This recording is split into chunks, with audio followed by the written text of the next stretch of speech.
that is sentence of death.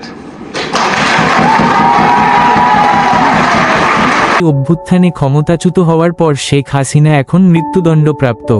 July For causing the killings at Ashulia of Sabha. এই আন্দোলনের সময়ে সংঘটিত মানবতাবিরোধী অপরাধের মামলায় দোষী সাব্যস্ত করে আজ সোমবার আন্তর্জাতিক অপরাধ ট্রাইব্যুনাল ক্ষমতাচ্যুত প্রধানমন্ত্রী শেখ হাসিনাকে মৃত্যুদণ্ডের সাজা দিয়েছেন। তার সঙ্গে মৃত্যুদণ্ড দেওয়া হয়েছে তার সরকারের স্বরাষ্ট্রমন্ত্রী আসাদুজ্জামান খানকে।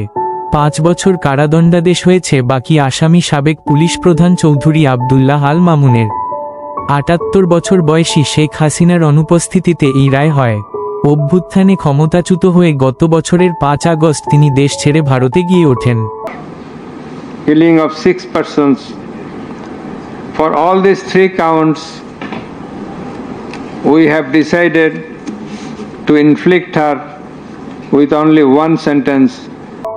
এখনও সেখানেই রয়েছেন তিনি। পলাতক থাকায় এই রায়ের বিরুদ্ধে আপিলের সুযোগ তিনি পাচ্ছেন না বলে ট্রাইব্যুনালের কৌঁসুলিরা জানিয়েছেন। দেশে এখন আওয়ামী লীগের কার্যক্রম পরিচালনায় রয়েছে নিষেধাজ্ঞা। দলটির কোনো সক্রিয় তৎপরতা না থাকলেও এই রায় ঘিরে অনলাইনে শাটডাউন এর কর্মসূচির প্রচার চালিয়েছিল তারা। That is sentence of death.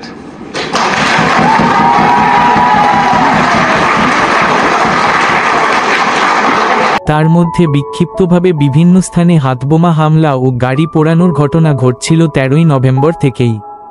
অন্যদিকে Similarly, she committed the same crime, that is the crime against humanity, on another count. Sheikh হাসিনার ফাঁসির রায় ঘোষণার সঙ্গে সঙ্গে ঢাকা বিশ্ববিদ্যালয় সহ বিভিন্ন স্থানে শুরু হয় উল্লাস। এই রায়কে ন্যায়বিচার বলেছে বিএনপি। জুলাই অভ্যুত্থানকারীদের গড়া দল জাতীয় নাগরিক পার্টিও বলেছে শেখ হাসিনার উপযুক্ত বিচারই হয়েছে।